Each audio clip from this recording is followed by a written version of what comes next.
Bonjour et bienvenue pour cette conférence intitulée Comment et pourquoi choisir la stratégie de fusion pour changer d'échelle dans le cadre du FNAF 2021.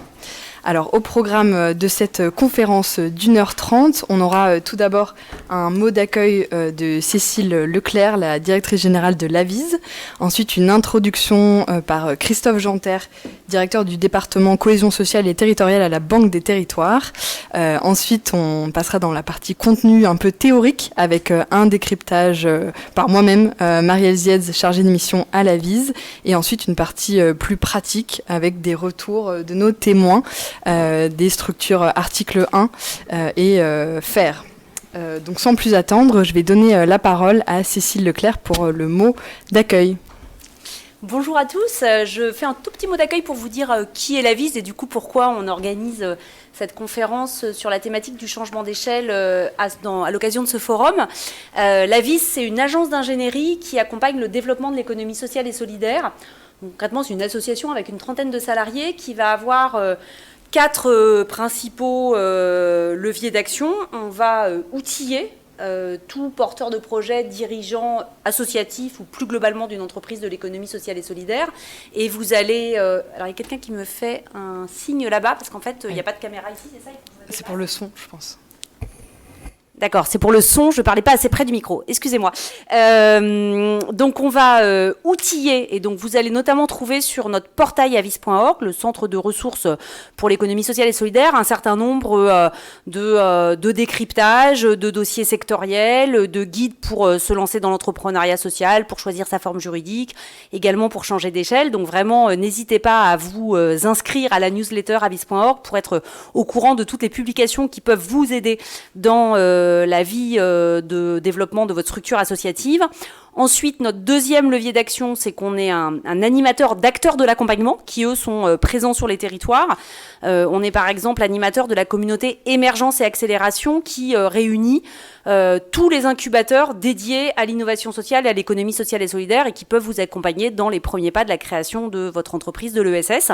On est également l'opérateur au niveau national du DLA, le dispositif local d'accompagnement, qui est un dispositif public, piloté notamment par la Banque des Territoires ici présente et qui accompagne jusqu'à 6000 structures de l'économie sociale et solidaire, souvent associatives, dans toutes les problématiques des dirigeants, de gouvernance, de modèle économique, de développement de son activité, voire de changement d'échelle. Et donc nous, on en est l'opérateur national. Donc deuxième levier, on anime ces communautés d'acteurs d'accompagnement. Troisième levier, pour agir, on va directement accompagner, et notamment, comme on est nous, une agence au niveau national, on va accompagner en direct des acteurs qui sont dans des dynamiques ou des problématiques de changement d'échelle, d'où aussi notre thématique aujourd'hui. Et enfin, on est un financeur grâce au Fonds social européen. On est organisme intermédiaire du Fonds social européen et on lance régulièrement des appels à projets qui permettent de financer des projets. Donc ça, c'est vraiment la partie voilà, tout ce que peut faire l'Avise en général. Grâce à ça, on a, c'est la diapo suivante, on a un certain nombre de membres et notamment tous les acteurs très institutionnels de l'ESS, les grandes entreprises, la Banque des Territoires qui du coup font partie de notre gouvernance pour bien orienter stratégiquement ce que l'équipe salariée peut après déployer. Et on est soutenu, vous le voyez, à la fois par l'Europe, la puissance publique, la Banque des Territoires et un certain nombre d'entreprises privées sous forme de mécénat.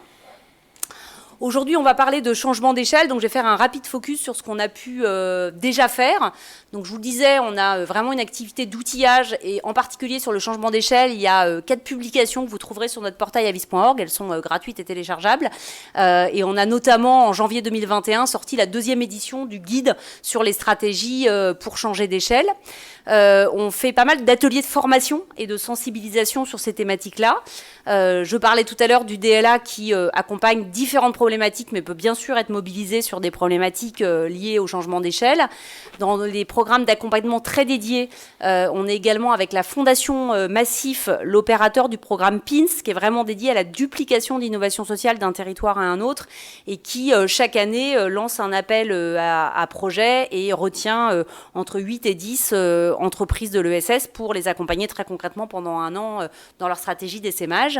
On est également un des opérateurs du fonds I avec INCO et l'ADASI, et qui est un dispositif dédié à l'accompagnement et à un parcours d'accompagnement complexe pour des structures qui sont dans leur changement d'échelle. Je le disais, on lance des appels à projets FSE, on en lance régulièrement pour financer des structures de l'ESS qui sont dans leur phase de changement d'échelle. Et enfin, très récemment, on est lauréat d'un appel à projet de la Commission européenne pour identifier dans chaque pays un centre de compétences dédié à l'innovation sociale, donc un centre national. Donc du coup, c'est l'AVIS pour la France. Et ça va nous amener à transférer, notamment sur les enjeux de changement d'échelle, nos compétences, nos savoir-faire, alors de manière partagée avec l'écosystème français, dédié à ce sujet-là, à d'autres pays européens, par le biais d'échanges de pratiques, d'outillage, etc., qu'on va pouvoir déployer dans le cadre de ce projet. Voilà. On intervient aujourd'hui dans le cadre du coup d'un grand cycle des webinaires, et d'ailleurs j'espère que vous êtes nombreux derrière vos écrans à nous suivre aujourd'hui et à peut-être avoir suivi l'intégralité du cycle. On a choisi de le faire aussi en présentiel du coup aujourd'hui au FNAF. Donc on est vraiment à la dernière étape ESS et changement d'échelle avec la stratégie de fusion, sachant que vous vous rappelez, si vous nous avez bien suivis, on présentait les différentes stratégies de changement d'échelle au cours de ces différents webinaires qui se sont étalés tout au long de l'année. Je vais tout de suite passer la parole à Christophe Janter, donc directeur du département cohésion sociale et territoriale à la Banque des Territoires, parce que d'une part, je vous l'ai dit, c'est notre partenaire stratégique et historique, et surtout parce que d'autre part, il est un des acteurs incontournables sur les enjeux de soutien, d'accompagnement et de financement du changement d'échelle des entreprises de l'ESS. Merci Cécile et bonjour à tous. Très heureux de vous retrouver donc au FNAF. La Banque des Territoires, en quelques mots, au-delà de ce qu'a dit Cécile, on est un investisseur d'intérêt général. Notre vocation, c'est de réduire les inégalités sociales et territoriales. On existe depuis 3 ans, mais on appartient au groupe Caisse des Dépôts qui, lui, a été créé il y a plus de 200 ans. On est donc une maison solide. Ce qu'on cherche à faire, c'est à générer des impacts sociaux et territoriaux, environnementaux aussi. Donc on est vraiment un investisseur de long terme, d'intérêt général, comme je le disais tout à l'heure, et d'investisseurs à impact. Les projets qu'on adore, dans lesquels on adore investir, c'est typiquement des projets qui vont être en essaimage, donc pour pas dire en changement d'échelle, des projets qui ont réalisé déjà leur POC sur un territoire et avec un modèle qui va être réplicable sur d'autres territoires. Donc à ce moment-là, nous, on fait vraiment partie des investisseurs pour aider ce projet à se développer sur d'autres territoires. On intervient de plusieurs façons, en fait, de 2 façons différentes, de l'accompagnement en amont et puis évidemment en financement, comme je viens de le dire. En accompagnement avec plein de partenaires, l'AVIS en fait partie, bien sûr, mais également le DLA qu'on finance à hauteur de plus de 5 millions par an, qui est lui-même d'ailleurs opéré par l'AVIS, et puis le fonds I, décidément, dans lequel l'AVIS est également partie prenante. Donc ça, c'est pour la partie accompagnement, et pour la partie financement, on est plutôt sur la partie financement de haut de bilan, fonds propres, quasi-fonds propres, donc avec des outils financiers classiques du type capital ou compte courant ou voire obligations, mais aussi avec des outils financiers qui sont plus propres à l'ESS, avec des choses comme les titres associatifs pour renforcer les fonds propres des associations, un petit peu son homologue pour les coopératives, et à ce moment-là on parle de titres participatifs, et puis on fait aussi un petit peu plus bas dans le bilan des choses comme les prêts subordonnés ou les prêts participatifs. Pour reprendre donc les mots de Cécile, et puis pour introduire bien sûr la table ronde, donc on est sur la thématique du changement d'échelle. Pour changer d'échelle, il faut donc avoir réussi sa POC, sa preuve de concept, et j'avais eu l'occasion de le dire, il faut être prêt à prendre des risques. Donc les risques, c'est typiquement être prêt à investir, être prêt à faire évoluer son offre pour que justement elle soit plus disponible à plus grande échelle. Ça passe par renforcer son plan d'action commerciale, marketing. Ça aussi passe par revoir son organisation, parce que quand on se déploie sur un territoire, c'est pas la même chose que quand on se déploie sur plusieurs territoires. Il faut ajuster l'organisation. On gère pas plusieurs sites comme on gère un site typiquement. Et puis, ça passe aussi, et ça c'est aussi du besoin de financement, ça passe par le recrutement de nouveaux profils, qui ne sont pas forcément les mêmes profils qu'on avait dans l'équipe jusqu'à présent. Accompagner le développement de l'entreprise ou de l'association, ça passe aussi par des profils un peu nouveaux qui vont être capables d'aider à développer l'entreprise sur un plus grand territoire. Bien évidemment, pour tout ça, il faut se faire accompagner, et je l'ai mentionné tout à l'heure. Et puis pour financer tout ça, il faut être capable de convaincre des investisseurs. Donc c'est là qu'on prend notre casquette investisseur, et on n'est pas les seuls. On essaie d'embarquer beaucoup d'autres investisseurs à nos côtés, puisqu'on est systématiquement investisseur minoritaire, et on essaie de faire effet de levier sur des partenaires. Et pour ça, l'entrepreneur doit convaincre les investisseurs. Ça passe notamment par l'élaboration d'un business plan. Bien évidemment, la phase d'accompagnement en amont, elle prépare ce travail. Et puis il y a aussi un sujet de gouvernance, parce que quand on fait venir des investisseurs dans son tour de table, il faut être prêt à partager la gouvernance, à ouvrir la gouvernance, potentiellement à se faire diluer si on parle d'augmentation de capital, et donc à partager les prises de décision que les fondateurs avaient pour habitude de prendre seuls. Donc c'est quand même un changement de paradigme, et ce changement d'échelle, il se fait pas naturellement. Nous, ce qu'on aime bien aussi travailler avec l'entrepreneur dans son changement d'échelle, ce sont les impacts, c'est la valorisation des impacts extra-financiers qui seront générés. Et d'ailleurs, on essaie de travailler sur un business plan extra-financier, qui est un petit peu la même chose que le BP financier, mais avec des objectifs d'indicateurs d'impact sur les 3-4 années à venir, et on définit ensemble les indicateurs. Bon, je commence à être un petit peu trop long, donc je vais accélérer, et j'ai quasiment fini. Je pense qu'il y a aussi, et ça faisait partie d'ailleurs des sessions organisées par la VISE, des enjeux de coopération. Je pense qu'on avait pointé du doigt 2 grands types de coopération. Des coopérations, en tout cas moi c'est ce que j'avais en tête, des coopérations entre des entreprises de l'ESS et des grands groupes, d'une part. Ça peut aider à changer d'échelle. Et puis après, des coopérations entre structures de l'ESS elles-mêmes. Juste peut-être pour citer un exemple, un acteur que vous connaissez peut-être, Moulineau, dans la gestion des biodéchets, travaille en coopération avec des acteurs comme Baluchon, comme les marmites volantes ou encore Lemon Tree. Et donc ce genre de coopération permet de renforcer les acteurs entre eux, et c'est vraiment c'est une des choses qu'on encourage aussi. Alors un dernier mot sur la stratégie de fusion, puisque c'est la table ronde qui nous attend. Je pense qu'on aura donc 2 exemples de fusion, des fusions de type absorption quand on a une structure qui absorbe l'autre, et puis des fusions de type fusion-création quand finalement les 2 structures se rapprochent et donnent lieu à la création d'une nouvelle structure juridique. C'est une autre façon d'ailleurs de changer d'échelle. Et c'est bien pour ça que ça complète le cursus, et vous allez voir qu'il y a des avantages dans les 2, puisqu'on a la joie d'avoir à la fois des représentants de l'article 1 et des représentants de FAIR, et tout le monde sait ce que c'est que FAIR désormais, et si ce n'est pas le cas, vous allez vite le savoir. Voilà, je vous remercie et je vous souhaite une bonne conférence. Merci beaucoup pour vos interventions en introduction. Donc on continue du coup sur la partie contenu plus théorique, du coup avec une partie décryptage des enjeux de changement d'échelle et plus particulièrement de fusion. Alors on commençait par un petit sondage dans la salle, mais je crois que vous êtes plus à distance.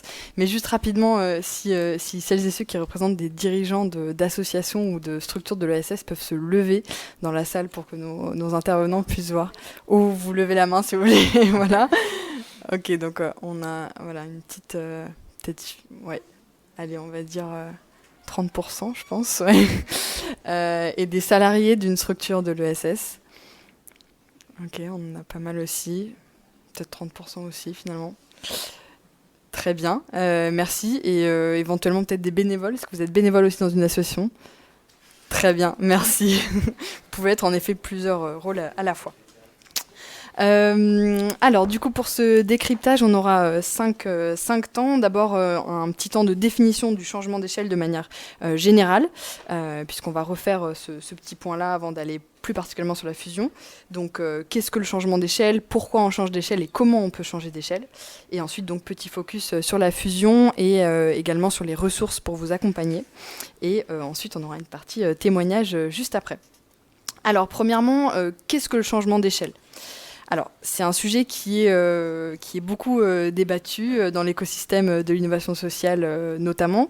En tout cas, à l'Avise, on vous propose cette définition qui est la suivante. Donc, c'est un processus par lequel une structure elle, cherche à maximiser son impact social en renforçant ou en développant son organisation et en s'appuyant sur son écosystème. Donc là, vous voyez à l'écran, ce qui est le plus important, c'est maximiser son impact social. C'est bien ça l'ambition, l'objectif même quand on change d'échelle, ou en tout cas, c'est ce qu'on a repéré à l'Avise. Donc, petit point d'attention, c'est assez différent de la croissance. Parce que ça nécessite vraiment un changement de l'organisation. On va passer un cap et on va voir pourquoi juste après. Et bien sûr, ça nécessite une équation entre un équilibre entre l'équation financière et l'équation sociale pour aboutir à cette maximisation de l'impact social. Alors juste, on a parlé d'impact social. Juste en 2 mots, on ne va pas rentrer dans le sujet. C'est aussi un grand sujet qu'on traite à l'Avise aussi. Mais juste pour vous dire que derrière impact social, on entend bien les différentes dimensions, donc que sont l'impact aussi sociétal, politique, sur différentes dimensions. Et là, vous avez à l'écran 5 exemples de structures qui toutes ont un impact social, mais vous voyez que ça se qualifie différemment. Ça peut être en nombre de bénéficiaires, mais aussi en nombre de déchets collectés, par exemple, si on parle d'impact environnemental. Donc l'impact environnemental, par exemple, est également compris dans le mot impact social tel qu'on l'a dit ici dans cette définition. Un autre point de définition quand on parle de changement d'échelle, il y a 2 échelles dont on peut parler. Premièrement, l'échelle macro. Et donc là, on va parler du changement d'échelle de l'économie sociale et solidaire, par exemple. Et là, dans ce cadre-là, on va parler d'augmentation du nombre de structures ou du développement de ces structures et de l'organisation en réseau. Donc là, ça peut être un enjeu pour le changement d'échelle, mais au sens structurel. Et nous, là, ce qui va nous intéresser plus particulièrement, c'est le changement d'échelle au niveau micro, donc le changement d'échelle d'une structure de l'économie sociale et solidaire. Et donc là, on est bien sur la définition qu'on a dit juste avant, c'est un processus par lequel la structure essaie de maximiser son impact social. Alors, on revient sur les mots « maximiser son impact social ». Qu'est-ce que ça veut dire que « maximiser » ? Alors, trois façons, par exemple, 3 exemples. On peut maximiser en ayant plus d'impact sur les bénéficiaires qu'on touche déjà. Donc on va améliorer l'impact pour mieux répondre aux besoins. On peut chercher à toucher plus de bénéficiaires, donc peut-être des nouveaux types de bénéficiaires ou simplement le même type de bénéficiaires, mais on augmente le nombre. Donc là, on maximise également en termes quantitatifs. Ou alors, on va chercher de nouveaux bénéficiaires sur de nouveaux territoires. Donc là, 3 manières encore d'envisager le mot maximiser. Et enfin, dernier point de définition, c'est la question du quand. Quand est-ce qu'on change d'échelle ? Alors ça, c'est très théorique et on sait que dans la pratique, c'est très différent. Mais c'est juste pour donner un petit cadre, une base de discussion. Donc là, vous voyez sur le schéma, donc, vous avez l'identification d'une opportunité, la phase d'expérimentation, la création de la structure, la modélisation jusqu'à la preuve du concept dont on parlait Christophe Janter juste avant. Et donc là, vous voyez, soit il y a une phase de stabilité, de déclin peut-être parce qu'il n'y a plus de réponse à un besoin, de stabilité, donc on n'est pas obligé de changer d'échelle. Il y a aussi des structures qui choisissent de consolider leur impact sur leur territoire et auprès des bénéficiaires qu'elles touchent actuellement. Ou alors, du coup, l'envie d'aller vers un changement structurel et d'aller vers une des stratégies dont on va parler juste après. Ça, c'était sur la partie définition.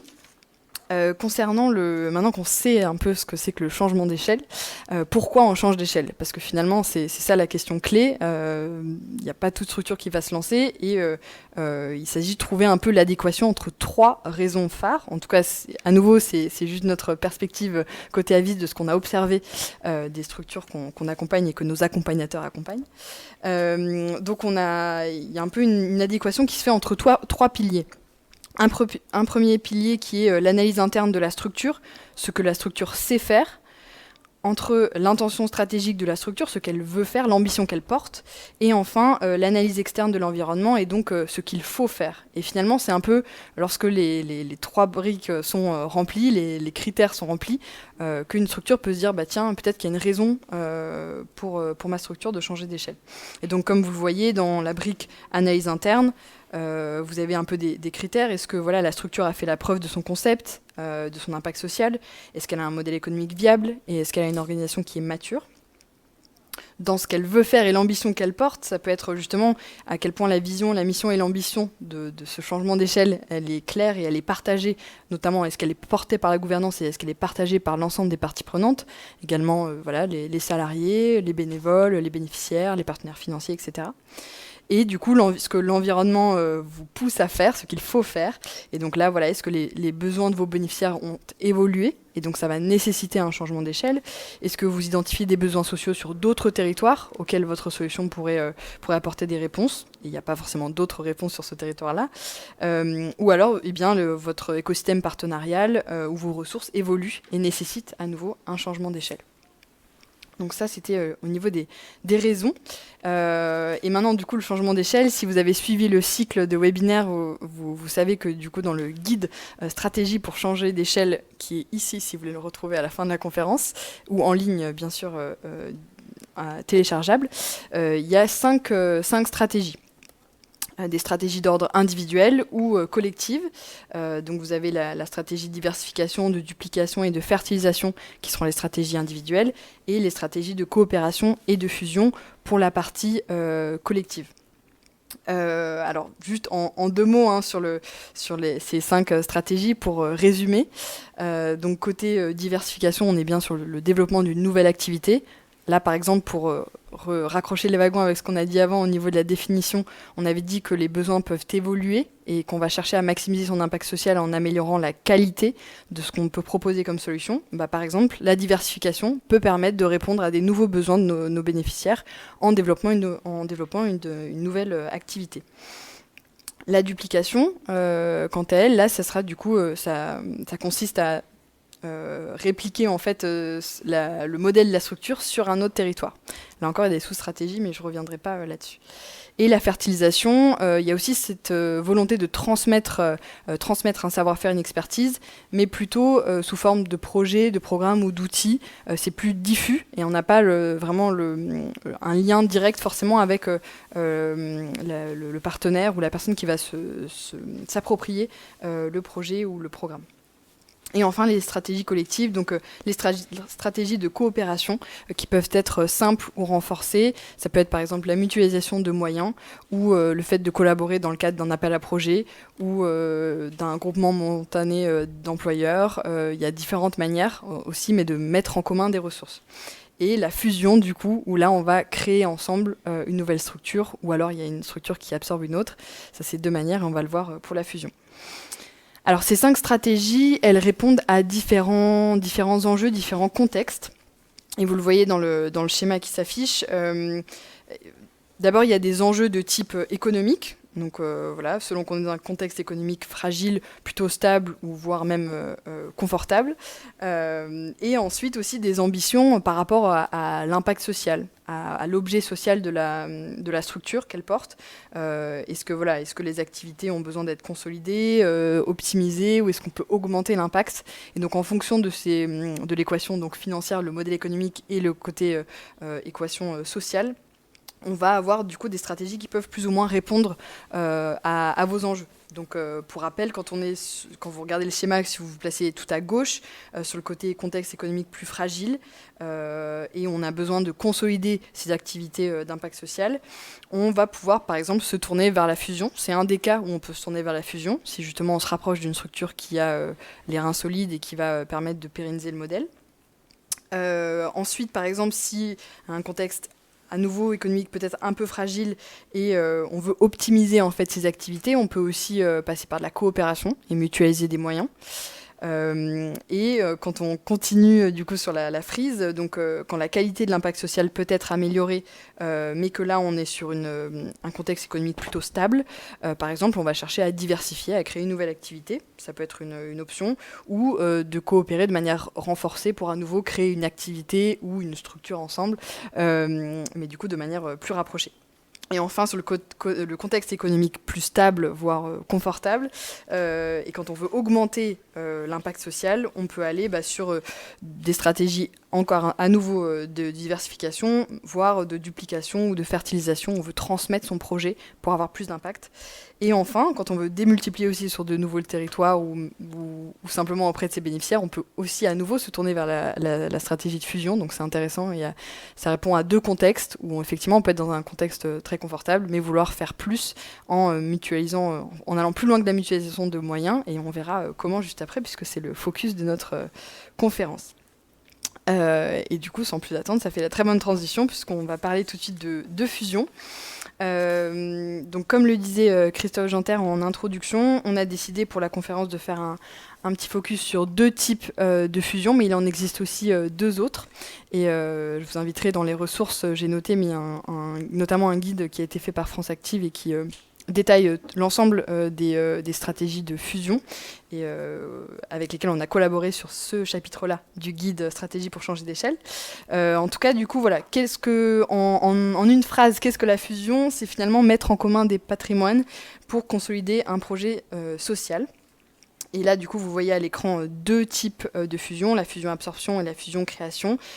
Dans les deux cas, c'est la réunion de plusieurs structures en une seule, sauf que pour le premier cas, donc la fusion-absorption, on a la dévolution du patrimoine d'une ou de plusieurs structures dans une autre. Donc quand vous voyez le petit schéma, on a A et B, et donc il y a B qui rejoint A qui grossit du coup.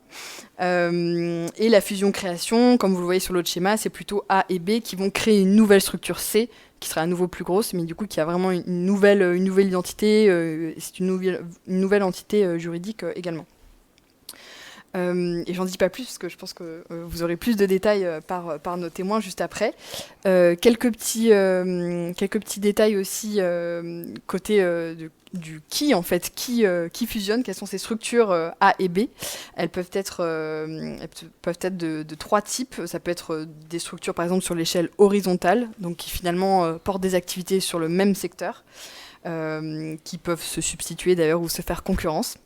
Ça peut être également à l'échelle verticale, donc par exemple en amont ou en aval d'une filière. Donc quand on pense fournisseur, producteur, distributeur, ça peut être un fournisseur et un producteur qui vont fusionner, producteur, distributeur, etc. Ou alors à l'échelle conglomérale, et là du coup c'est des structures de secteurs d'activité différents, mais qui auront des intérêts de se rapprocher en termes peut-être de mutualisation de moyens ou d'autres enjeux. Et pour finir donc sur ces stratégies de fusion, pour vous montrer un petit peu un panorama des avantages et des inconvénients, en tout cas certains qu'on a pu observer. Côté avantages, alors on l'a vu, selon les contextes économiques, ça peut renforcer le modèle économique. À terme, peut-être que voilà, il y a aussi une notion de chronologie lors de la fusion. Et ça peut également renforcer la place de la nouvelle structure dans son écosystème auprès de ses partenaires, en termes de plaidoyer aussi. Donc ça, c'est deux avantages qu'on peut voir. Et côté inconvénient, ce qu'on observe, c'est que c'est bien sûr une démarche longue, qui demande pas mal d'investissement, où on fait face aussi à des défis culturels et organisationnels. À nouveau, nos témoins pourront répondre là-dessus. Et peut-être on peut faire face aussi à un risque de rejet de la part des équipes si c'est mal préparé ou mal vécu, puisque c'est quelque chose d'assez fort au niveau de l'organisation.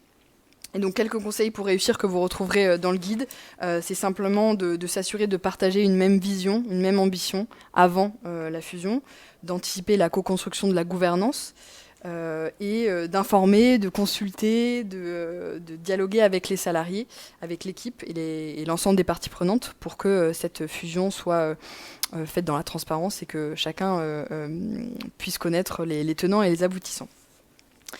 Voilà pour cette partie théorique. Je finis juste par quelques ressources pour vous accompagner.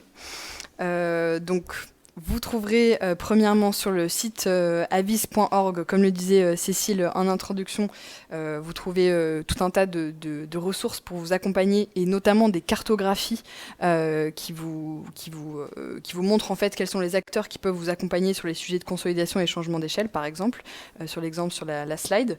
Vous trouverez également des programmes nationaux sur le changement d'échelle. La liste n'est pas exhaustive, mais il y en a beaucoup qui sont listés sur cet article-là. Donc si ça vous intéresse, n'hésitez pas à consulter cet article sur notre site. Et bien sûr, côté ressources, vous avez donc le guide stratégie pour changer d'échelle, donc à télécharger sur avis.org ou bien à chercher sur notre stand numéro 103, le stand Avis aujourd'hui. Et donc vous pouvez également retrouver toutes nos collections. Donc on a des dossiers thématiques et des modes d'emploi aussi pour vous aider sur d'autres sujets comme l'impact social, la forme juridique, etc. Et enfin, là, une petite bibliographie donc des ouvrages et des ressources qui nous ont permis notamment d'élaborer le guide. Donc là, vous avez à la fois des ressources généralistes sur le changement d'échelle et des ressources plus spécialisées sur la fusion. Voilà pour ces éléments théoriques qui nous font une base de discussion pour maintenant la table ronde qui s'ouvre avec nos témoins. Donc on a invité aujourd'hui deux structures, Article 1 et FAIR. Merci beaucoup de nous avoir rejoints. Donc pourquoi on a invité ces deux structures? Eh bien, si vous ne les connaissez pas, Article 1 est né en 2017 de la fusion de Passeport Avenir et Fratelli.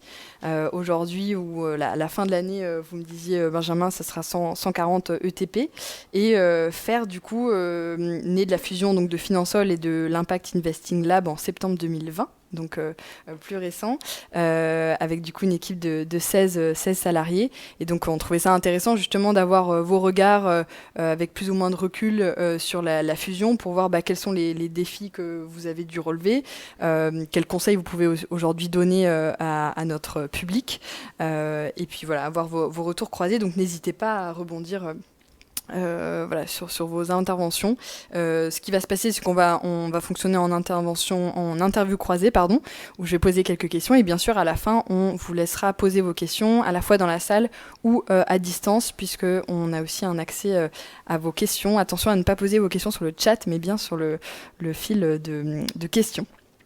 Alors on va commencer donc avec vous Benjamin Blavier, donc vous êtes coprésident et co-directeur d'Article 1, et donc la première question que je vais vous poser, c'est finalement pourquoi Passeport Avenir et Fratelli ont fusionné en 2017, quel était l'objectif, l'ambition commune de ces deux structures quand elles se sont rapprochées, et quel type de fusion vous avez choisi. Merci, bonjour tout le monde.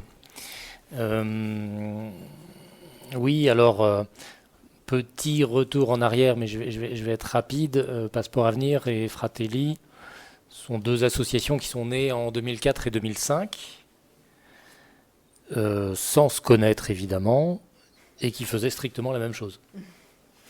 Voilà, donc l'idée c'était on a élargi un peu les périmètres maintenant, mais de faire du mentorat pour des jeunes issus de milieux défavorisés pour les accompagner dans les études supérieures. Voilà, donc moi j'ai créé Passeport Avenir et je faisais ça sur des publics futurs ingénieurs, futures écoles de commerce, boursiers venant de milieux défavorisés avec des volontaires issus d'entreprises partenaires. Et Fratelli faisait ça avec des publics boursiers s'engageant dans l'enseignement supérieur avec des envies d'études longues, avec des volontaires issus de la société civile, mais plutôt des réseaux d'anciens de grandes écoles, etc. Donc on faisait la même chose. Ce qui est d'ailleurs assez significatif, c'est que c'est bizarre que ces deux initiatives soient nées en France et pas ailleurs, mais ça veut sans doute bien dire ce que ça veut dire en termes de mobilité sociale dans notre pays. Donc les deux assos ont grandi en parallèle, en s'observant pendant quelques années. Moi j'avais rencontré Boris Valbaum, donc le fondateur de Fratelli, à plusieurs reprises. Le sujet est tellement vaste qu'on a grandi, j'allais dire, sans trop se marcher sur les pieds, mais en s'observant quand même en permanence. parce qu'on avait une vraie proximité de métier et même une vraie proximité culturelle. C'est-à-dire ces deux assos très proches du monde de l'entreprise, pas très habiles dans la chasse aux subventions publiques. On s'est un peu amélioré. Et du coup, on avait vraiment souvent des partenaires un peu communs, etc., des projets communs. On commençait à travailler. Alors, sur la mesure d'impact, par exemple, on a fait... on a été parmi les premières assos en France à faire du social return on investment et parce qu'on voulait prouver que le mentorat ça sert à quelque chose. C'est toujours un objet un peu flottant et un peu sur lequel les gens ont du mal à percevoir qu'il y a une réalité d'impact extrêmement forte. Donc voilà, on avait fait ça. On a beaucoup travaillé sur les soft skills. Enfin bref, on avait des idées croisées à tel point que Boris et moi, je voulais partager, mais on avait le sentiment que l'un comme l'autre, on avait une taupe l'un chez l'autre en fait, parce que c'est quand même étrange. Ils ont les mêmes idées que nous à quelques mois d'intervalle.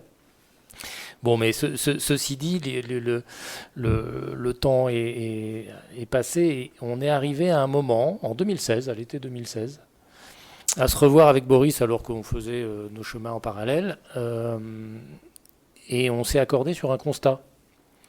C'est-à-dire qu'on avait quelques milliers de bénéficiaires chacun, on devait être 6-7 000 bénéficiaires par an chacun dans nos programmes. Et notre constat, c'était de dire qu'on arrivait à une forme de plafond de verre. Voilà, parce qu'on n'avait pas la capacité à passer à l'échelle supérieure. Pas suffisamment d'écoute, pas suffisamment de financement, pas suffisamment d'outils, d'équipes, tout ce qu'on veut. Et donc, en gros, on s'est accordé sur un constat qui était de dire, en fait, on est en train de devenir deux assos qu'on n'a absolument pas envie de devenir. On pourrait continuer comme ça jusqu'à nos retraites respectives et en mettant 2 innovations par an pour faire plaisir aux sponsors, ça marcherait, mais c'était vraiment pas ce qui nous intéressait. Ce qu'on s'est dit, c'est en fait on est en train de devenir 2 assos alibi, 2 assos caution, qui produisent suffisamment d'exemples de réussite chaque année pour justifier un système qui est massivement discriminant. Voilà. Donc ça nous satisfaisait pas, ni lui ni moi, même si on a des trajectoires et des personnalités très différentes. Et donc on s'est dit, on veut pas de ça, on veut pas devenir ça. Et pour franchir une étape qui nous permet d'être une asso, non pas de réparation de quelques dégâts, mais de transformation et s'attaquer à la question de la mobilité sociale, il faut trouver une solution qui nous permette notamment de faire du digital, de faire de la recherche et du plaidoyer pour expliquer les enjeux d'inégalité, les chances, les solutions que l'on porte et ce qu'on peut diffuser, et pour être présent sur les territoires, ce qui n'était pas en notre capacité à l'époque. Et donc on s'est dit, là il y a une alternative, une seule, c'est la fusion.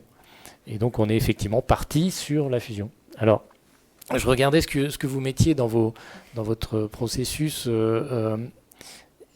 les grilles là, entre fusion, absorption et fusion-création, c'est la définition juridique. Nous, juridiquement, c'est une fusion-absorption. Il y a une des 2 entités qui a absorbé l'autre, mais notamment parce qu'il y avait des contrats, et notamment contrat impact social, qui a été tellement dur à négocier qu'on s'est dit on ne va pas tout chambouler et recréer une nouvelle structure, ça va être très compliqué. Donc il y a la structure qui avait le contrat impact social a absorbé l'autre, juridiquement. Par contre, ça c'est un message que je vous dis maintenant parce que quelques années sont passées, mais on ne l'a même pas dit aux équipes, parce que ce qu'on a dit aux équipes, et qui est la réalité de l'action, c'est que c'était plutôt une fusion-création. Plutôt une fusion entre égaux. C'était vraiment le message. Donc moi, quand on me demande de témoigner sur notre expérience, je le fais avec grand plaisir, mais je relativise. On est dans quelque chose d'assez inédit. On a eu la chance d'avoir 2 assos en forme qui ont fusionné à part égale. Donc ça change complètement le discours sur la gouvernance, sur l'acclimatation culturelle. Et je dis qu'on est en création parce que, même si ce n'est pas juridiquement ça, on a fusionné Passeport Avenir, Fratelli, et on a... shooter les 2 marques, j'allais dire, pour en créer une 3e. C'est une vraie création, article 1. Et je reviendrai dessus avec, évidemment, on s'est pris les murs que tout le monde se prend sur l'acclimatation culturelle, etc., comme tout le monde, évidemment. Mais on est aujourd'hui dans article 1. C'est-à-dire que le passé des 2 historiques précédents, à part 2-3 dinosaures comme moi dans la boutique, plus personne ne sait exactement de quoi il s'agit. Merci beaucoup je vous poserai la question juste après justement des défis, donc on va y venir du coup, ces défis culturels et autres. Donc je vais me tourner cette fois vers l'association FAIR et d'abord avec vous du coup Patrick Sapie, vous êtes directeur général de l'association FAIR. Même question, simplement pourquoi Finansol et Impact Investing Lab ont fusionné? Quelle est la jeunesse, quel est l'objectif et est-ce que c'est se mettre ensemble pour peser plus, pour faire plus quel type de fusion vous avez choisi? Alors je vais essayer de faire le bon élève parce que je vous ai écouté. Donc c'est à la fois pour des raisons internes et pour des raisons externes. Alors peut-être juste un point d'introduction comme Benjamin pour représenter en fait les deux associations qui ont fusionné. Donc Finansol est une vieille association dans le paysage de l'ESS français, c'est une association qui a été créée en 1995, essentiellement par les acteurs de la finance solidaire à l'époque, donc essentiellement des acteurs qui ouvraient leur capital auprès des épargnants et qui a envie de promouvoir une épargne plus militante, plus responsable, plus solidaire envers des publics cibles divers et variés. La finance solidaire, c'est d'abord une référence à un public cible. En 1995, il y a certainement des gens dans cette salle qui n'étaient pas nés, mais en l'occurrence, c'était une augmentation massive du chômage. Et après, effectivement, les premiers essais de finance solidaire dans les années 80, plutôt dans des projets de solidarité internationale, le secteur de l'économie sociale s'est transformé en économie sociale et solidaire, parce que en fait le mot solidaire date de cette époque-là, notamment vis-à-vis des gens privés d'emploi, et puis c'est le développement des entreprises d'insertion, enfin des choses, des réussites que tout le monde connaît aujourd'hui. Donc ces acteurs-là se sont mis ensemble, ils ont créé un label financier, qui est le premier label financier qui a été créé en France, le label Finansol, et qui aujourd'hui labellise près de 170 produits d'épargne solidaire, alors qu'ils vont de parts sociales de coopératives, donc des acteurs historiques ou associatifs en l'occurrence, des acteurs historiques, à des produits plus sophistiqués, des produits bancaires ou des fonds d'investissement. Voilà, l'encours de cette épargne-là, c'est à peu près 20 milliards d'euros. Ça peut paraître beaucoup, mais c'est une goutte d'eau dans le patrimoine financier des Français. Et donc, Finansol s'est développé autour de ce concept de finance solidaire et surtout porté par son label. Et regroupait à peu près 80-90 adhérents très divers. Et puis un peu plus récemment, donc, quand en fait le sujet de ce qu'on appelle maintenant la finance à impact a émergé, ou l'investissement à impact a émergé, donc en gros à la fin des années 2000, début des années 2010, porté notamment par le monde anglo-saxon, mais qui a aussi essaimé en France, d'autres initiatives ont vu le jour, et donc l'Impact Invest Lab a vu le jour à ce moment-là avec deux niveaux d'expertise. Un premier, d'abord pour fédérer les acteurs autour de l'investissement à impact social, introduire cette notion en France, et notamment en animant le comité consultatif français pour l'investissement à impact. Premier élément. Et puis deuxième élément, et donc c'est pour rebondir sur le propos de Benjamin, c'est que l'Impact Invest Lab a développé une expertise assez fine sur les contrats à impact social, notamment les contrats à impact social, notamment avec la première vague qui a été créée en 2016 et puis qui s'est poursuivie les années précédentes. Donc en fait, on a été dans un secteur qui a beaucoup évolué et un environnement finalement qui a été très changeant autour de cette notion de finance à impact, avec des acteurs historiques qui avaient développé une pratique particulière, un peu pionnière, sur les questions de finance à impact, et puis des acteurs plus récents. Et puis le paysage évoluant, se développant, on a eu envie de peser plus, d'être un acteur plus structurant, d'abord pour notre environnement, parce que l'environnement a besoin de lisibilité, je crois, de structuration. C'est très bien d'avoir de multiples initiatives, mais parfois, quand les secteurs évoluent, il faut être lisible, il faut prendre de la place, et donc c'est très clairement un des choix qu'on a fait en fusionnant. Et puis deuxième élément, c'est qu'on avait des compétences, des expertises très complémentaires, et que du coup en les associant, on peut faire plus en l'occurrence autour de nos sujets. Donc ce sont les deux raisons, les raisons internes et les raisons externes qui nous ont poussé à fusionner. Sur le type de fusion, alors c'est un peu comme Benjamin, en l'occurrence, parce que finalement, c'est pas le scénario auquel pensent spontanément nos partenaires, nos membres. Alors nos membres ils sont au courant évidemment, et pensaient spontanément nos équipes au démarrage, puisque en gros on est aussi sur un type de fusion-absorption, mais c'est pour des raisons très juridiques, sur lesquelles je ne m'étalerai pas ici. C'est la plus petite structure qui a absorbé l'autre. Donc c'est l'Impact Invest Lab qui a absorbé Finansol, et donc Finansol a été dissoute dans cette fusion. Voilà. Et donc pour créer FAIR, donc en fait c'est l'Impact Invest Lab qui a changé de nom, qui a rénové ses statuts, sur lesquels on a co-construit, mais on y reviendra, pour devenir FAIR. Et FAIR, c'est l'acronyme de financer, accompagner, impacter et surtout rassembler. Merci pour finir ce beau slogan sur ces deux premières questions. Merci à vous deux. Donc finalement on est sur deux exemples de fusion-absorption, même si du coup on a une envie sur article 1 d'être sur c'est de la fusion-création en réalité. Du coup je reviens vers vous Benjamin. Donc est-ce que vous pouvez nous dire comment vous avez mis en œuvre la fusion et quelles difficultés vous avez rencontrées? Oui, on l'a mis en œuvre, j'allais dire, la première étape de mise en œuvre, c'est se mettre d'accord sur un projet. Et malheureusement, ça conditionne souvent les choses, se mettre d'accord sur une forme de gouvernance. Donc la première étape, quand on s'est retrouvé avec Boris, à l'été 2016, c'était d'écrire... en français, on dirait un papier de position, mais voilà, en gros, c'était qu'on écrive le projet ensemble. Voir si ça faisait sens, voir si on avait les mêmes envies. Je crois qu'on y a passé 3 mois, rien que nous deux. On avait des rendez-vous secrets, je me rappelle, c'était au hall, dans un café où on se retrouvait tous les mercredis matins pour plancher sur notre projet pendant que les équipes ne savaient pas ce qu'on faisait. On ne voulait pas que les équipes soient au courant, donc, parce que l'idée c'était de dire est-ce qu'on a vraiment un projet sur lequel on se retrouve. C'est extrêmement important parce que si les porteurs de la fusion ne sont pas en accord avec le projet, évidemment ça va être compliqué. Donc ça c'était le premier point. Le deuxième point, ça a été de se mettre d'accord sur justement la gouvernance, le qui fait quoi et comment on va faire pour fonctionner. Donc on avait envie de faire une fusion entre égaux. Et je vais vous raconter une anecdote, c'est que la fusion on l'a reportée de quelques semaines parce qu'on a écrit le projet. Super, position paper, puis on a commencé à poser la case gouvernance en disant bon qui fait quoi. Alors moi évidemment j'avais très envie d'être président.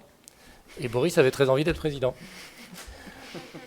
Voilà, et donc du coup, on ne s'est pas parlé pendant une semaine en disant c'est pas possible, au revoir. Mais je pense qu'on a eu raison de se poser cette question et qu'effectivement, si l'un l'avait mal vécu ou avait eu le sentiment de se faire imposer quelque chose, surtout qu'on est les deux créateurs. Donc, moi je l'aurais eu mauvaise, quoi, en clair. Même si les titres ne sont pas très importants, le fait que quelqu'un me dise ce que je dois faire de mon asso, je l'aurais sûrement mal vécu. Et donc du coup, on est resté dans le flou pendant quelques temps, et puis après l'idée a surgi de dire on va être coprésident. Donc on est parti sur coprésidence. C'est pas intuitif et c'est pas complètement naturel. Surtout quand on est deux créateurs, parce que quelque part, vous faites un peu le deuil d'un truc, quoi. Vous n'allez pas pouvoir diriger exactement comme vous voulez. Il va falloir discuter sans arrêt du projet, de l'équipe, des enjeux, de l'organisation. Il va falloir se mettre d'accord. On n'avait pas encore une fois, les mêmes personnalités, ni même les mêmes convictions sur tout un tas de sujets. Donc, on s'est dit, c'est quand même un gros pari. Alors, du coup, on a organisé les choses de manière à ce qu'il y ait moi, je ne peux que vous conseiller ça, une forme d'instance d'arbitrage. C'est-à-dire que notre CA, c'était la moitié d'anciens de chacune des deux assos. Voilà. Et donc, du coup, on a chacun éjecté une moitié de notre ancien board pour en faire le nouveau. L'équipe de direction, c'est peut-être basique, mais c'était extrêmement partagé. Voilà. Alors, non seulement on a fait attention à la parité homme-femme, mais en plus, on a fait attention à la parité entre les anciens d'une asso et les anciens de l'autre. Et on a nommé 2 DG, un de chaque structure, en leur disant, si jamais Boris et moi on n'arrive pas à s'entendre, on se verra à 4 pour essayer de trouver un arbitrage, Et on s'engage, nous, si on est minoritaire moi je m'engageais, si je suis minoritaire face aux 3 autres, à suivre. Et si vraiment on est 2 contre 2 avec le canal historique Passeport Avenir versus le canal historique Fratelli, on avait pris 2 administrateurs, un de chaque asso, en leur disant on fera peut-être appel à vous comme instance d'arbitrage si jamais il y a besoin. Vous voyez, donc on a sécurisé ce process. On n'a jamais eu besoin d'aller jusque-là. Mais je pense que ça nous a permis... Pardon, je vais boire un coup parce que j'ai la voix qui s'en va. Oui. Merci beaucoup. Ça va mieux. Voilà, ça nous a permis d'être plus à l'aise, lui comme moi, sur la construction. Puis après, on a embarqué l'équipe cœur. Donc dans ce café des Halles, là, on a fait venir nos 2 DG, puis ensuite petit à petit la DIRCOM, la patronne des finances, etc. Et on a vraiment construit le projet avec l'équipe cœur en essayant de les rassurer. Voilà, donc ça s'est fait comme ça. Ça nous a pris toute l'année 2017 et au fur et à mesure de l'année 2017, on a élargi le spectre. Ça veut dire qu'à la rentrée 2017, on a informé l'ensemble des 2 assos. Moi, j'ai été me présenter chez Fratelli, ils sont venus se présenter chez Passeport Avenir, et on les a associés à la construction du projet qu'on a effectivement officialisé 1er janvier 2018. Merci beaucoup. C'était juste un petit rappel de bien parler dans le micro pour les gens qui nous suivent à distance. Merci du coup. Et donc plusieurs sujets, peut-être que vous pourrez rebondir aussi, Lise Coineau. Donc vous êtes chargée de partenariat et de projets stratégiques chez FAIR. Et je vais vous poser les mêmes questions. Du coup, comment vous avez mis en œuvre la fusion, et je crois que vous aviez un enjeu particulier justement sur l'implication de vos adhérents, donc il y a aussi une autre manière d'impliquer des parties prenantes. Là on parlait avec article 1 de gouvernance, vous du coup comme vous êtes aussi un animateur d'un réseau, enfin voilà, comment vous avez réussi à faire participer vos adhérents à cette fusion, et voilà, comment vous avez mis en œuvre la fusion? Oui, en effet, c'était pour nous l'enjeu clé en fait sur cette fusion. C'était de convaincre et puis d'emmener avec nous en fait nos adhérents. Patrick le disait tout à l'heure, en fait, on a la fédération des acteurs de la finance à impact social. On fédère en tout plus de 115 acteurs, et des acteurs très divers sur ce champ. On va de l'entreprise solidaire qui a ouvert son capital à des très gros collecteurs d'épargne solidaire. Donc il fallait mettre tout le monde d'accord sur ce projet de fusion, et je pense que là c'est très différent par rapport à l'article 1. En fait, il y a eu pas de période de rendez-vous secret. En fait, on a très vite mis dans le bain nos adhérents avec en fait beaucoup de réunions d'instances pour expliquer et convaincre nos adhérents en fait de nous suivre sur cette fusion. Donc en fait, on a commencé dès le départ par une AG qui a validé le principe de fusion. Donc finalement, ce papier de position, si on peut reprendre ce terme-là, en fait, on l'a rédigé un peu collectivement sur où est-ce qu'on va aller avec cette fusion et qu'est-ce que va porter cette future structure. Donc en fait, toute notre fusion, donc on a commencé, ça c'était en septembre 2019, si j'ai pas de bêtises. Et on est allé, ou septembre 2020, et on a donc été fusionné en juin 2021. Donc en fait, tout au long de ce processus, on a réuni très régulièrement nos instances pour valider un petit peu sur des étapes clés du projet et s'assurer qu'en fait tous nos adhérents suivaient au moins en grande partie l'orientation qu'on prenait avec cette future structure. Donc il y a tout un enjeu vraiment de validation par différentes étapes clés. Ensuite, pour fédérer et pour amener nos adhérents à contribuer, en fait, on les a mis dans des groupes de travail. Donc, on avait fait le choix en fait de segmenter cette fusion sur 4 chantiers clés et déterminants. Tout d'abord, la gouvernance. Donc, Patrick peut-être en parlera tout à l'heure, mais c'était vraiment un sujet vraiment clé pour nous. Et donc, on a fait travailler nos adhérents directement sur le schéma de gouvernance. On avait un chantier plutôt sur l'offre et les services de cette future structure. Tout un chantier sur la communication et un autre sur les ressources humaines. Et donc, sur chacun de ces enjeux, on avait créé un groupe de travail composé à la fois d'adhérents de Finansol et de Lilab pour créer vraiment une parité. Et nos adhérents ont donc pu vraiment contribuer et directement amener en fait de l'input sur cette fusion et nourrir le processus qu'on est en train de mettre en place. Et puis la dernière chose en fait qu'on a fait pour mobiliser nos adhérents et mettre en place la fusion, c'était d'avoir un pilotage. Donc on a bien sûr mis en place un comité de pilotage dès le départ, qui était composé des 2 présidents des 2 associations, des 2 DG des associations, et puis de quelques adhérents clés qui étaient à la fois adhérents de Lilab et de Finansol, parce qu'on avait un certain nombre d'adhérents aussi en commun.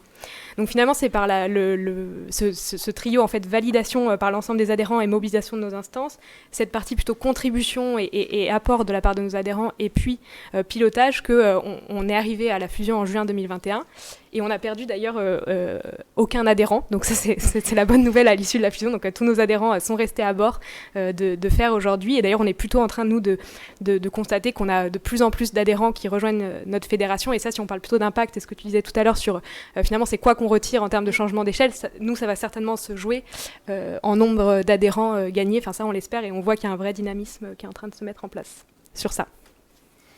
Merci beaucoup. Je me tourne maintenant à nouveau vers article 1 parce que vous nous parliez des difficultés, des défis culturels et organisationnels.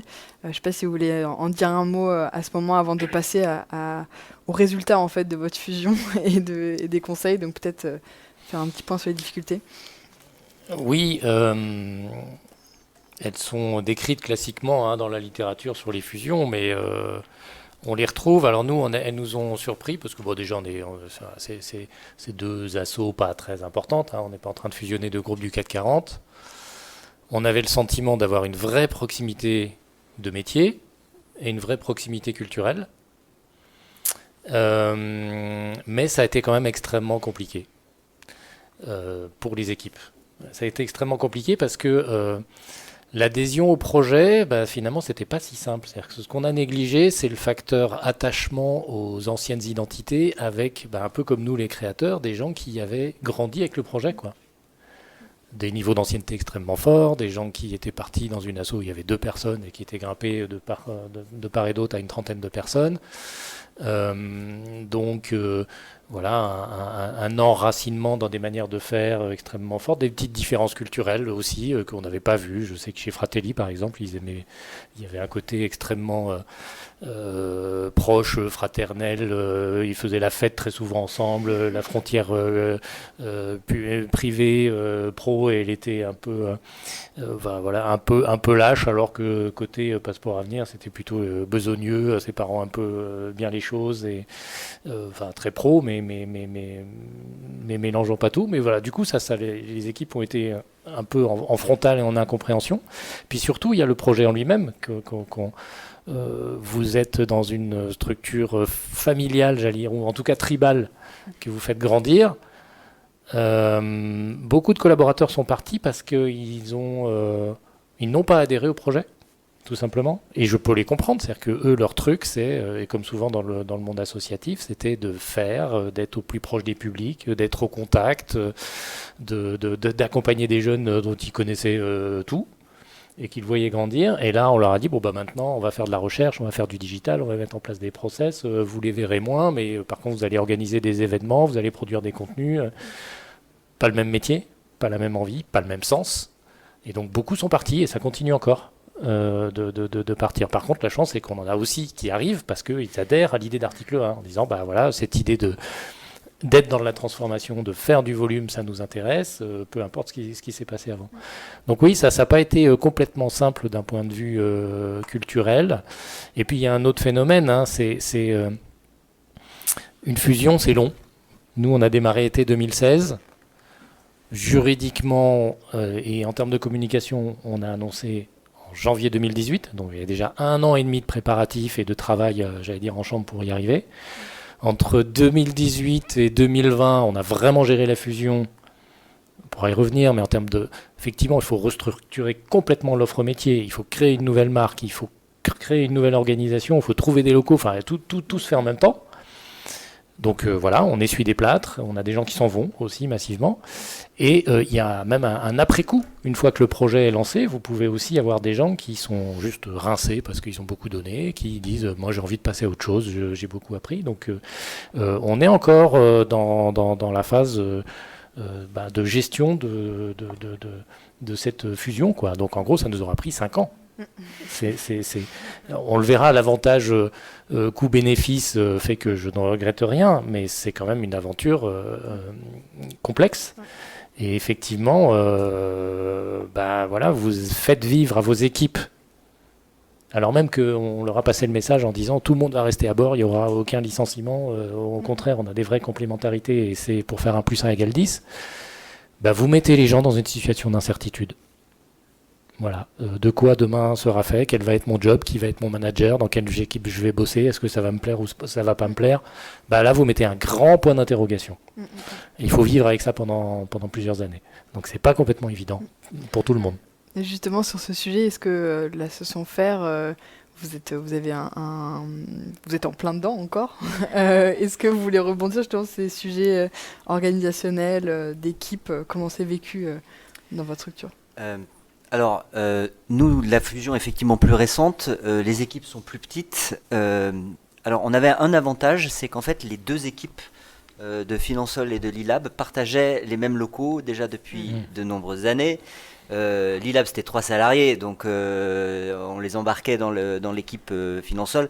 On avait en fait déjà mutualisé une partie des moyens ensemble. Donc, finalement, sur le plan opérationnel, il n'y a pas eu énormément de difficultés. Voilà, on est parti sur un organigramme cible qui est finalement qui ressemble assez à celui de Finansol préalablement, où effectivement chacun normalement a trouvé sa place, mais même s'il faut effectivement un petit peu de temps pour le faire, pour trouver sa place, et ça c'est un point extrêmement important. Donc côté salarié, et je touche du bois, aujourd'hui voilà, il n'y a pas de difficulté visible. Après, je sais qu'effectivement dans ces phases de changement, j'en ai connu d'autres dans d'autres vies professionnelles, quand les organisations grossissent, se transforment, ça génère forcément, notamment avec ceux qui étaient très attachés au projet initial, ça génère des départs. Voilà, mais effectivement, il y a du sang neuf qui arrive. Et c'est la vie professionnelle, en gros, qu'on partage tous les jours. Alors, par contre, il y a effectivement un certain nombre de difficultés qui sont apparues et qui vont peut-être perdurer. C'est la question du positionnement. Donc pour nous, ça a été très important, le fait de se positionner dans un... en tout cas pour Finansol, ça a été l'enjeu était de se positionner dans un environnement qui dépasse l'environnement du label, voilà, qui a structuré en fait le développement de l'organisation depuis quasiment sa création. Donc là, c'était compliqué pour les membres fondateurs, voilà, qui ont dû à un moment donné trouver leur place dans la gouvernance, faire de la place. Je donne un exemple, on avait dans les statuts de Finansol en fait des administrateurs de droit, voilà, qui étaient les membres fondateurs de l'association, et en fait en s'élargissant, on a fait perdre finalement aux fondateurs un statut de membre de droit, voilà, pour faire tourner le conseil d'administration. Et ça, effectivement, ça a pu être mal vécu. Alors, je crois qu'ils en sont remis depuis. On a essayé de créer une gouvernance dans laquelle on écoute aussi les fondateurs. Voilà. Et puis, Benjamin parlait de nom et de marque. Ça, c'est un truc qui a quand même cristallisé un peu de difficultés, en fait.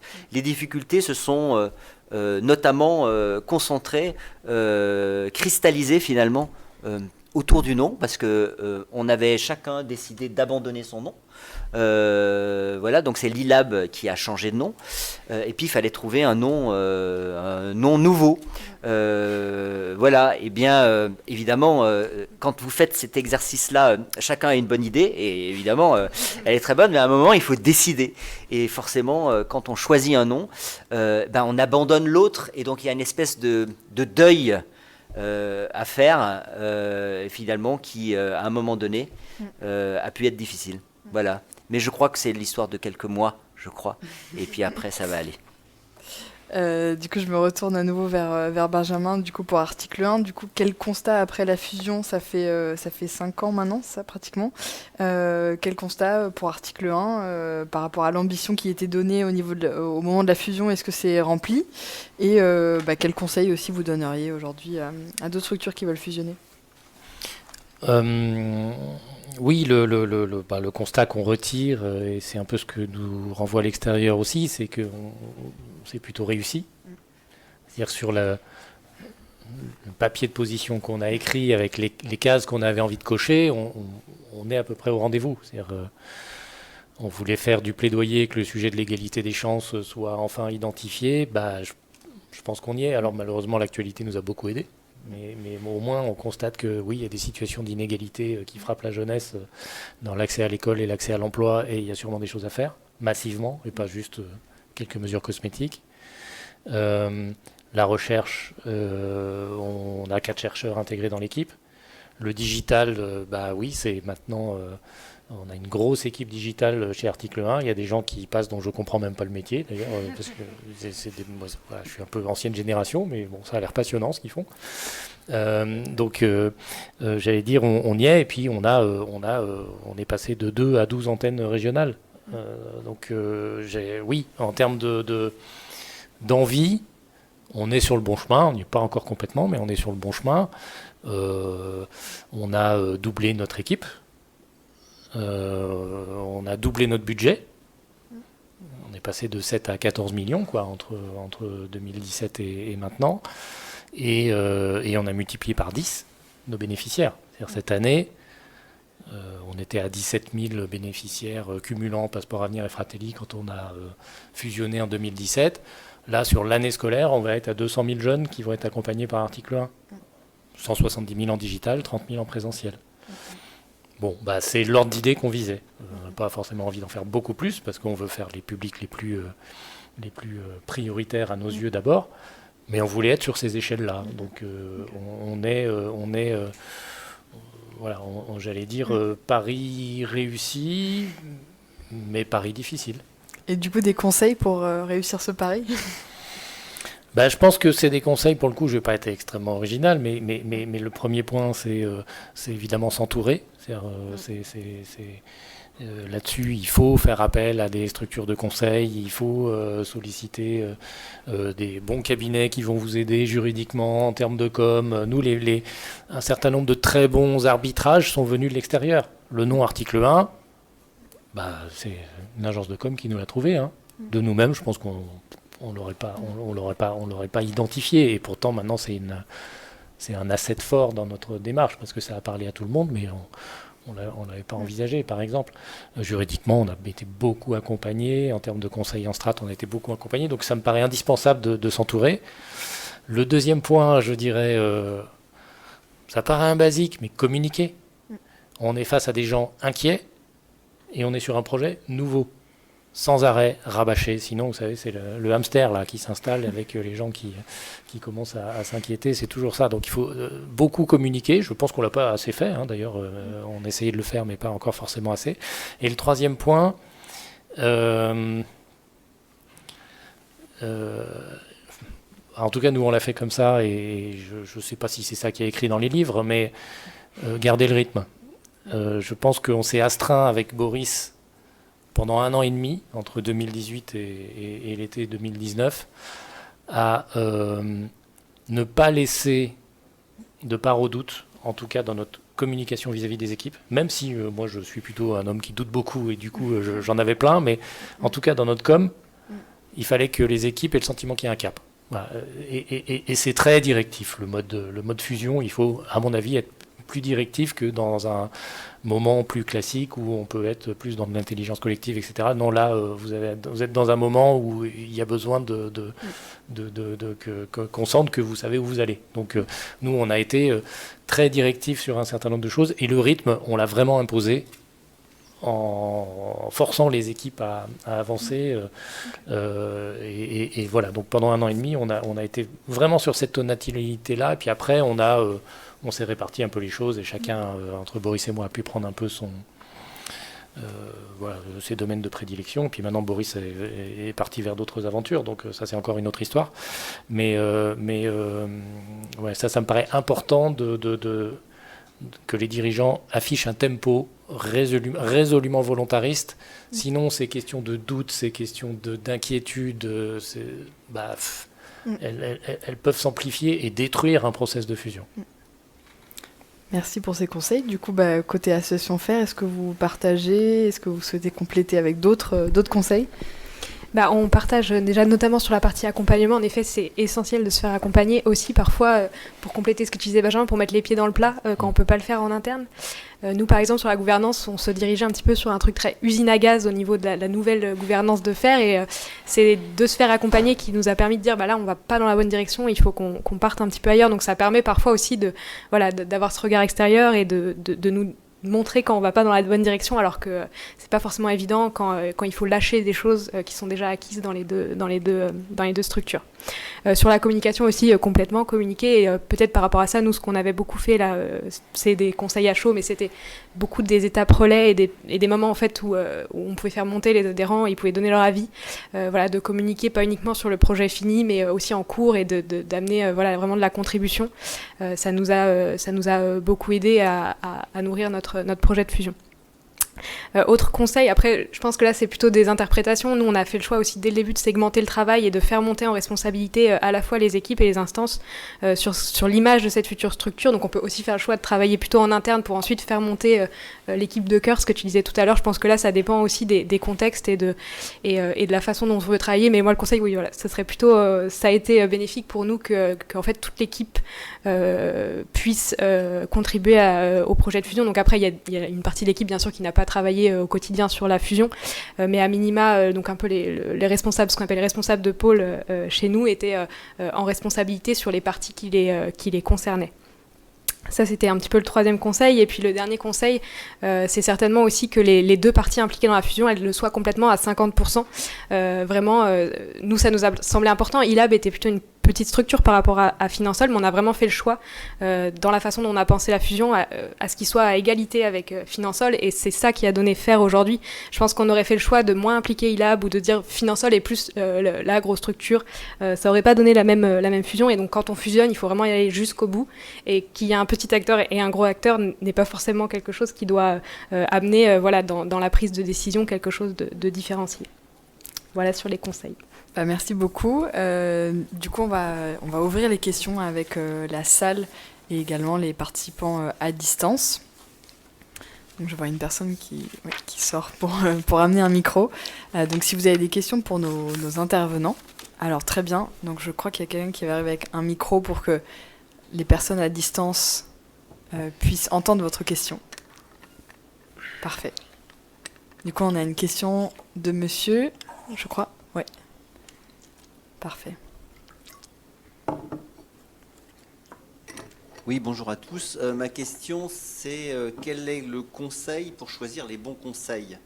C'est-à-dire que vous avez insisté les uns comme les autres sur l'importance de se faire accompagner, de ne pas se retrouver seul, parce qu'il y a le risque effectivement de se trouver dans des situations de blocage. Mais comment vous avez choisi de vous faire accompagner?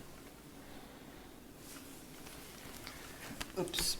Je veux bien répondre, en tout cas en ce qui concerne Faire. Lise complétera le cas échéant. Nous, on a eu de la chance parce que, en fait, on a un grand cabinet de conseil qui nous a proposé de nous accompagner pro bono. Donc voilà, donc ça a été quand même un des choix, parce que la fusion, c'est aussi un processus qui coûte un peu d'argent. Les conseils, effectivement, ça coûte cher. Et là, nous, en gros, on a essayé de convaincre, et on y a réussi, un grand cabinet de conseil de la place, enfin international, de nous accompagner dans ce processus de fusion, et donc d'avoir à disposition pendant de nombreux mois une équipe de consultants qui était plutôt d'ailleurs en soutien, support, effet miroir, mais qui aussi, pour reprendre les termes de Benjamin, en fait nous forçait à tenir le rythme finalement de la fusion, avec des réunions hebdomadaires finalement pour faire le point sur les différents chantiers. On s'est fait aussi accompagner sur la marque comme article 1. Et là on a pour le coup via notre réseau trouvé un cabinet. On a eu de la chance parce que pour le coup, là aussi, c'est un grand nom de la communication qui a accepté de travailler avec nous sur ce sujet-là, et pour des tarifs qui sont, j'allais dire, adaptés à des structures comme les nôtres. Voilà. Donc réseau, et puis recherche de pro bono, parce que moi je pense aussi que voilà, il y a de la compétence partout. Les grands cabinets internationaux, ils peuvent mobiliser des consultants expérimentés, pas seulement des juniors, pour nous accompagner dans ces processus complexes. Et je pense qu'il ne faut pas hésiter à aller taper à leur porte. Ils adorent faire ça, et les cabinets américains, généralement, c'est dans les gènes. Donc voilà. Oui, je suis pas sûr qu'on puisse vous répondre précisément parce qu'on a un peu la même expérience. Donc, quand on n'a pas effectivement connaissance de ces acteurs, c'est sûrement plus compliqué et je ne sais pas comment on fait. Moi, effectivement, c'est un peu la même histoire. J'ai eu la chance que l'ancien président de Passeport Avenir, c'était l'ancien président d'Accenture. Donc, On a les mêmes, du coup. Ouais. Donc, voilà. Je lui ai piqué son poste, en gros. Mais du coup, il a impliqué Accenture dans le changement. Pareil sur le cabinet d'avocats, on bosse beaucoup, nous, avec des gens qui deviennent mentors, et il y avait là-dedans un certain nombre d'avocats, et il y en a un grand cabinet d'avocats qui nous a dit, nous, on vous le fait en pro bono. Et la même chose sur l'agence de com, on n'a pas pris une grande agence de com, mais on a pris quelqu'un qui était proche de ces enjeux d'égalité des chances depuis des années. Donc, qui, quand il a vu le sujet, nous a proposé son aide. Il n'était pas que pro bono d'ailleurs, mais il nous a proposé son aide et on était rassurés parce que ça faisait des années qu'on parlait le même langage. Donc on s'est dit, il va nous aider à trouver. Donc voilà, on a eu cette chance d'avoir, avant la fusion, sans doute peut-être que ça nous a aidé aussi et que ça nous a mis en confiance d'ailleurs, hein, on avait déjà quelques points d'appui solides.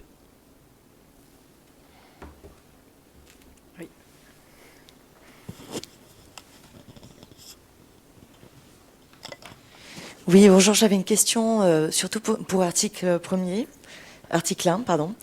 Le processus de fusion était extrêmement long, donc j'ai bien compris que c'était plus ou moins 5 ans.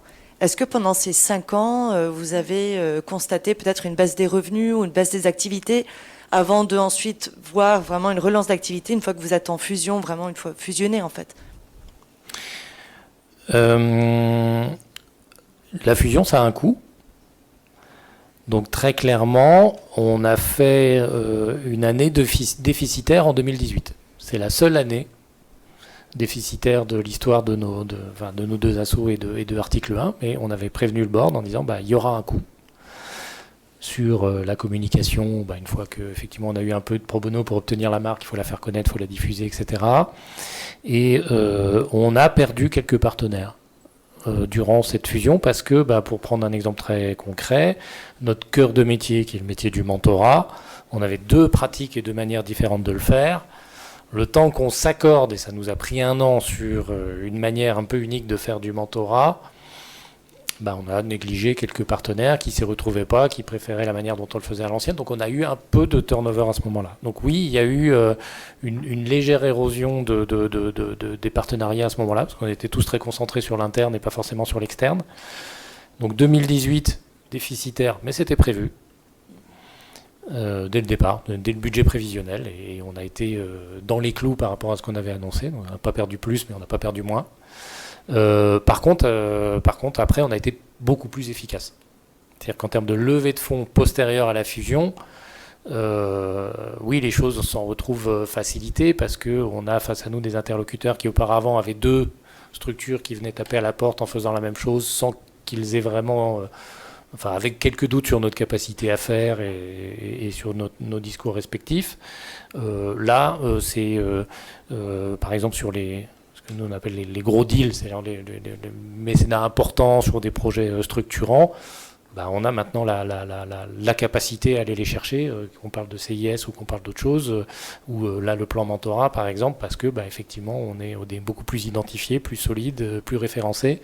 Donc ça nous a beaucoup aidé post-fusion en termes d'enrichissement de nos perspectives de fundraising.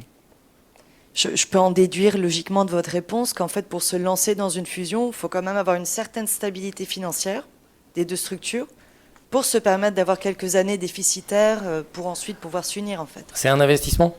C'est un investissement, donc effectivement, il y a un coût. Et encore une fois, moi je relativise. On avait 2 structures en bonne santé, mais effectivement, je ne sais pas quel est le schéma, mais si vous envisagez d'absorber une structure et qu'il y en a une des 2 qui n'est pas très en forme, il faut que celle qui est un peu plus en forme intègre qu'effectivement, il y aura nécessairement des coûts, surtout si vous ne pouvez pas trouver du pro bono et qu'on vous demande de payer sur de la prestation extérieure.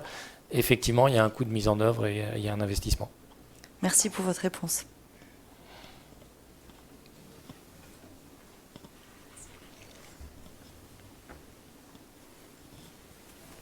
Est-ce qu'il y a d'autres questions dans la salle ou à distance? N'hésitez pas. Sinon, en attendant, n'hésitez pas à rebondir sur vos interventions si vous avez envie d'ajouter quelque chose ou de compléter. Peut-être est-ce que sur la question sur est-ce que vous avez été accompagné aussi en dehors des structures du conseil, est-ce que vous avez été accompagné par des acteurs de l'accompagnement type DLA ou d'autres incubateurs ou d'autres structures qui ont pu vous accompagner? Pas forcément sur ces enjeux-là.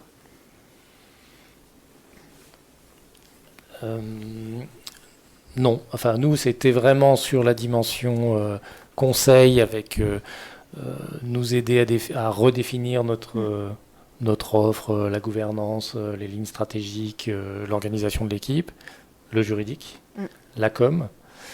Ce qui aurait pu être fait aussi, et d'ailleurs qu'on a fait un peu indirectement, c'est l'accompagnement managérial et RH.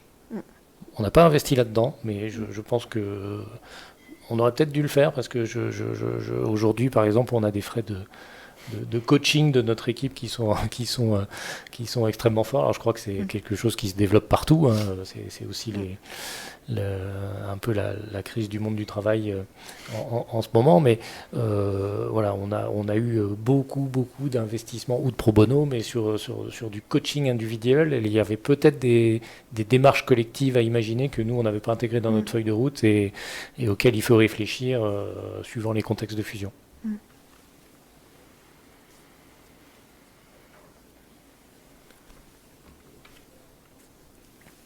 Et du coup, je me tourne vers vous aussi. Est-ce qu'il y avait d'autres accompagnements dont vous auriez besoin aujourd'hui, peut-être des besoins justement non couverts? Est-ce que en termes d'organisation ou...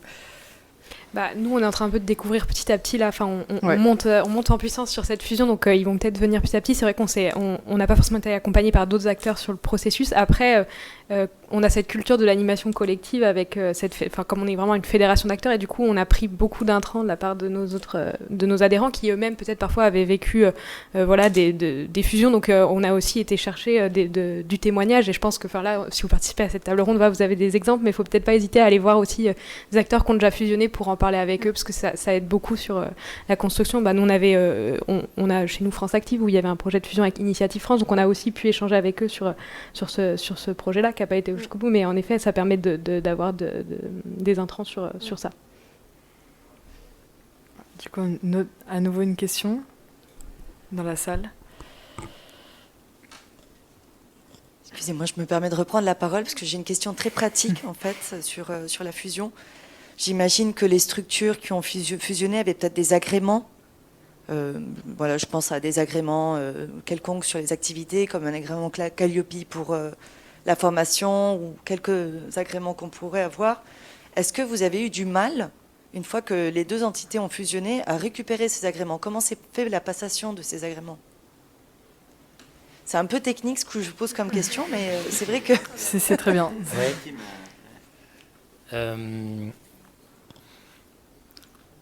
On en a perdu pas mal. Ah, ok. On en a perdu pas mal parce que, alors après ça dépend des textes de loi, agrément par agrément, mais on a eu beaucoup d'interlocuteurs. Je pense par exemple au fisc, qui nous a dit, non, vous aviez auparavant le rescrit, mais on entend bien que c'est une fusion-absorption et que vous nous expliquez que vous avez changé de nom, mais vous avez quand même changé de périmètre, vous avez reformaté vos métiers, donc si vous voulez en bénéficier, il faut redéposer un dossier. Voilà. Pareil sur, par exemple, association agréée de l'éducation nationale, on l'avait. Et à un moment, ils nous ont dit, non, c'est plus la même chose, donc vous devez tout redéposer. Donc voilà, donc on en a perdu. Après, il y a eu quand même un certain nombre d'actifs qui ont été transférés. Je pense notamment le contrat impact social que Passeport Avenir avait signé. Passeport Avenir, donc c'est la structure absorbante juridiquement et qui a changé de nom pour devenir Article 1, et Fratelli a été dissous. Et là, nos partenaires publics et les financeurs ont dit dont acte, c'est la même chose, et ça n'a pas posé d'autres enjeux que ça. Alors que si on avait créé une nouvelle structure et qu'il avait fallu faire un transfert, je pense qu'on repartait pour quelques mois de discussion. Voilà, donc j'allais dire c'est un mix, mais ça fait partie des choses qui risquent d'être perdues. Sur l'agrément de formation, par contre, celui-là, on l'avait gardé. Ça, je me souviens de ça. Alors maintenant, ça a changé depuis. Donc là, je ne saurais pas vous garantir que que ça serait la même chose, mais nous, on avait pu le conserver à l'époque. D'accord, merci beaucoup. Je vais juste rebondir parce que du coup compléter en l'occurrence. Nous on est en plein dedans en ce moment, donc quand on fusionne et qu'on change de nom et qu'on est une association, enfin quand on est deux associations en l'occurrence qui a changé de nom, il y a quand même beaucoup de petites tracasseries administratives. Voilà, entre le moment où vous faites vos modifications auprès de la préfecture et le moment où ces modifications sont prises en compte. Notamment dans le répertoire Sirène avec votre nouveau nom, vous pouvez pas changer votre banque. Voilà, on vous demande de donner le nom de la nouvelle association, mais en fait vous pouvez pas l'avoir parce que, enfin bref, il y a parfois beaucoup de situations assez ubuesques. Il y a la question des impôts, effectivement. Donc ça c'est un premier sujet pour compléter. Deuxième sujet, c'est que nous on était deux petites équipes et en fait par la fusion.